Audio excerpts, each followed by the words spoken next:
Viewers Pakistan property leaders बहरिया town Karachi के platform से मैं हूं उस्मान खान। व्यूवर्स आज हम लोग एक बहरिया टाउन कराची के अंदर जो मेन हब कमर्शियल कंसीडर होते हैं बहरिया टाउन कराची के, उन पे डिस्कशन करेंगे। उसके बारे में मैंने डिफरेंट क्वेश्चन जो हैं वो एज अ इन्वेस्टर तैयार किए हैं और वो मैं क्वेश्चन करूँगा माजिद भाई से। अस्सलाम वालेकुम माजिद भाई। वालेकुम अस्सलाम। माजिद भाई, first of all legacy commercial के बारे में बात करते हैं। लेगेसी कमर्शियल क्या है? सबसे पहले तो आप उस कमर्शियल की इंपॉर्टेंस बताएं। जैसे मैंने कहा कि हब कमर्शियल को मैं जो है वो आपसे डिस्कस करूँगा।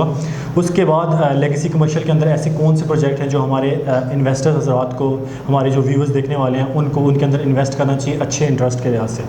अच्छा, इसमें जो ये थीम पार्क कमर्शियल का एरिया और इसमें लेगेसी कमर्शियल का एरिया है और इसके अलावा जो है हेरिटेज कमर्शियल का एरिया, ये सारा जो है वो प्रीसन 19 के ऑपोजिट और जहाँ पर इम्तियाज़ स्टोर जो है वो लोकेटेड है। ये 3 कमर्शियल एरियाज़, इनको पोर्शन वाइज जो है वो डिवाइड किया गया है, जिसमें थीम पार्क कमर्शियल सबसे पहले आता है अगर हम जो है वो हॉस्पिटल वाली साइड से जो है वो ट्रैवल करें। दूसरी तरफ जो है वो हेरिटेज कमर्शियल और फिर जो है उसकी बैक साइड पर लेगेसी कमर्शियल का जो है वो एरिया जो है वो हमें देखने को मिलता है। अच्छा, उसके बाद माजिद भाई जैसे मैंने कहा कि कमर्शियल डिस्कस करेंगे। जी जी। उसके बाद आता है midway A and B. Definitely जब भी बहरिया टाउन कराची के अंदर कमर्शियल की बात होती है तो हर कोई यही समझता है कि मिडवे ए और बी ही कमर्शियल है मेन, क्योंकि बहरिया टाउन जो आपका हेड ऑफिस है वो उसकी सराउंडिंग्स में आता है। तो midway A and B current market में इसने एक बेहतरीन किस्म की पीक पकड़ी है, आपको बताया। तो अभी करंट मार्केट सिचुएशन में उधर ऐसा कौन सा प्रोजेक्ट जो रह गया है रेट वाइज अच्छा है, जिसमें हमारे इन्वेस्टर्स को या हमारे किसी भी तरह के एंड यूज़र को इन्वेस्ट करना चाहिए? जिसमें जिस तरह से जो है कंस्ट्रक्शन कॉस्ट बढ़ रही है और रेट जो हैं वो भी उसी लिहाज से जो है वो इंक्रीज़ हो रहे हैं। तो इसके अंदर मिडवे बी के अंदर काफ़ी प्रोजेक्ट जो है वो बुकिंग करवाई हमने क्लाइंट्स की। आज जो है वो उससे जो है रेंटल वैल्यू जो है वो इंजॉय कर रहे हैं। और दूसरी तरफ जैसे मिडवे ए की बात करें तो यहाँ पर जो है वो हमने लकी SSD 1 जो है वो उसकी अल्हम्दुलिल्लाह बड़ी अच्छी सेल जो है वो की है और क्लाइंट ने जो है वो बहुत ज़्यादा इसके अंदर इंटरेस्ट लिया और बुकिंग करवाई है। तो सेम इसी तरह अभी जो है इसमें अगर ओवरऑल रेट्स वगैरह देखें कि हमारे क्लाइंट जो है उनकी क्यूरीज आती हैं कि इस ऐसा प्रोजेक्ट हो जो ऑन साइड कंस्ट्रक्शन भी चल रही हो और हम जो है वो उसमें सिर्फ जो है वो डाउन पेमेंट पे करें और मीनिंग अमाउंट जो है वो आपकी इंस्टॉलमेंट पे जो है वो चली जाए। तो इसके अंदर जो है वो SJ आइकॉन इसका ग्राउंड फ्लोर की जो छत है वो डल गई है और ग्राउंड प्लस 6 बिल्डिंग की ये जो है वो स्टोरी बनेगी। और इसकी लोकेशन जो है जैसे हम लोग जो है वो हेड ऑफिस की तरफ ट्रैवल करते हैं तो लेन जो 10 है उसके अंदर जो है वो ये लोकेटेड है और अंडर कंस्ट्रक्शन है। मतलब कि अगर हमारे क्लाइंट जो हैं या व्यूअर्स ऑन साइड विज़िट भी करना चाहें तो हम उनको दिखा सकते हैं कि यहाँ पर जो है वो इसका काम हो रहा है। मतलब SJ आइकन की बिल्डर्स की क्रेडिबिलिटी को हमें डिस्कस करने की जरूरत नहीं, क्योंकि इसी तरह ही है, ग्रेट स्ट्रक्चर में जा चुकी है। ऐसी है। उसके बाद Majid coming on to midway commercial 2, अभी हम देखा कि रिसेंटली वो काफ़ी एक सेंटर ऑफ अट्रैक्शन बन गया। उसकी सराउंडिंग्स बहुत स्ट्रॉन्ग हैं, ग्रैंड जामा मॉस्क कहा जाता है, जो अपार्टमेंट्स लोग ले रहे होते हैं उनको अच्छा एक व्यू देखने को मिलता है। तो मिडवे कमर्शियल 2 की इंपॉर्टेंस हमें थोड़ी सी बताएगा सराउंडिंग के एस्पेक्ट के लिहाज से और ओवरऑल रेट्स के लिहाज से, वो कैसे बेटर है इन सब कमर्शियल से?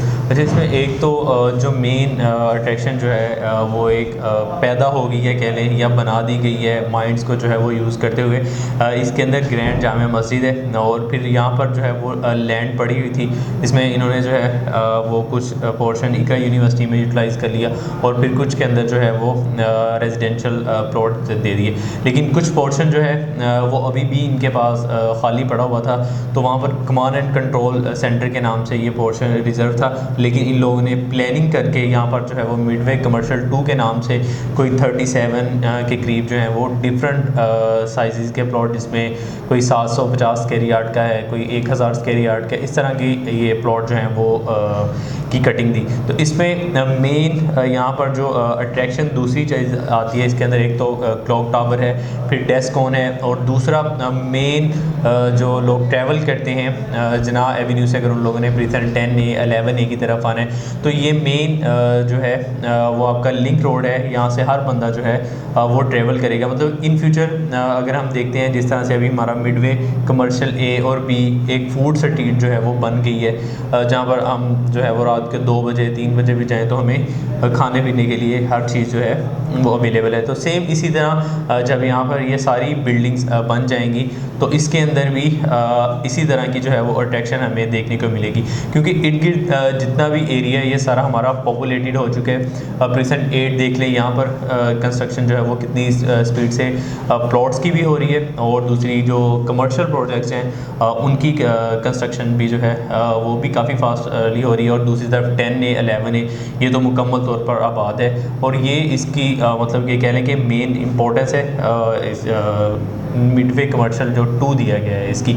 और इसके अंदर अभी हम लोग जो हैं वो DX लग्जरी अपार्टमेंट जहाँ पर जो है वो आपको एक ग्रैंड जामा मस्जिद की सीनरी लाइफ टाइम रहेगी, इसकी जो है वो हम अपने क्लाइंट्स को प्रेफर करें कि आप जो है वो इस तरफ आएँ। फिर दूसरी तरफ आपका जो है RB आइकॉन, इसके अंदर ग्राउंड फ्लोर के रेट जो थे बड़े चीपेस्ट थे, इसमें हमने जो है वो अपने कुछ क्लाइंट की बुकिंग करवाई, क्योंकि यहाँ पर जो भी चीज़ अकॉर्डिंग टू मार्केट रीज़नेबल होती है वो हम अपने फिर क्लाइंट्स को फोर्स करते हैं कि आपको जो है अभी जो सिचुएशन चल रही है उसमें ये ऑप्शन जो है वो चूज़ करना चाहिए।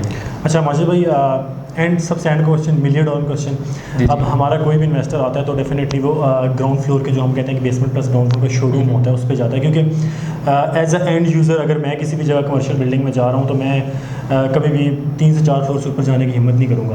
तो ग्राउंड फ्लोर के जो शोरूम्स हैं ग्राउंड फ्लोर बेसमेंट के, उनके रेट के पॉइंट ऑफ व्यू से इन 3 कमर्शियल जो मैंने आपको बताए उस लिहाज से आप कौन सा कमर्शियल एज अ कंसल्टेंट जो है वो इन्वेस्टर को सजेस्ट करते हैं कि रेट वाइज और फ्यूचर रेट ऑफ इंटरेस्ट के लिहाज से कौन सा बेटर रहेगा? जिसमें अगर सबसे फर्स्ट प्रायोरिटी जो है वो दें तो इसमें मिडवे कमर्शियल 2 है, क्योंकि जैसे मैंने इसके बारे में एक्सप्लेन किया, और दूसरे रेट्स भी जो हैं वो 40,000 पर स्क्वायर फीट का रेट है, विद बेसमेंट के साथ जो है आपको 400, 500, 700 के स्क्वायर फीट के जो हैं वो शोरूम जो हैं वो दिए जा रहे हैं। तो ये एक बड़ा रीज़नेबल साइज़ भी है और रेट भी जो है वो बहुत ज़्यादा चीपेस्ट है। लेकिन दूसरी तरफ अगर हमारे पास जो है वो क्यूरीज आती हैं कि हमने जो है वो अभी बिज़नेस स्टार्ट करना है with in 1 year, with in half year, तो फिर जो है हम क्या रिकमेंड करेंगे, आप क्या सजेशन देंगे? तो फिर इसके अंदर जो है वो आपका मिडवे कमर्शियल A और B की प्रायोरिटी जो है वो हम देते हैं। लेकिन फिर उसके बाद जब क्लाइंट कहता है कि मुझे अभी और नियर टू गेट चाहिए लेकिन मेरे पास जो है वो 2 से 3 साल का ड्यूरेशन है, तो फिर जो है लास्ट पे जो हमने लेगेसी कमर्शियल को डिस्कस किया था, इसके अंदर आपको जो है वो छोटी साइज़ की शॉप भी मिल जाएंगी, फूड कोर्ट की शॉप जो है वो मिल जाएंगी। मतलब कि डिफरेंट ऑप्शंस होते हैं अकॉर्डिंग टू हमारी रिक्वायरमेंट कि हमें जो है वो किस तरह की चीज़ सर्च कर रहे हैं, फिर उसके अकॉर्डिंगली जो है हम आपको सजेस्ट कर देते हैं। लेकिन अभी ये सारी चीज़ें डिपेंड करती हैं कि हमारी रिक्वायरमेंट किस तरह की है, हम यहाँ पर एज ए इन्वेस्टर आ रहे हैं या इससे फिर रेंटल वैल्यू जो है वो हमने जनरेट करनी है। थैंक यू माजिद भाई for your time. So viewers, जैसा कि माजिद भाई ने आपको बताया कि it depends on your time holding power पे आपकी डिपेंड करता है, या ऐसा क्या टाइम फ्रेम है जिसके अंदर आपको शॉप चाहिए, उस लिहाज से आप इन 3 कमर्शियल के अंदर किसी भी प्रोजेक्ट को चूज़ कर सकते हैं। हमसे आप रब्ता कर सकते हैं उस बुकिंग के लिए। वीडियो में मेरा नंबर दिया गया है 03253771 842। आप किसी भी टाइम मुझसे रब्ता कर सकते हैं। थैंक यू, फ़ी मान अल्लाह।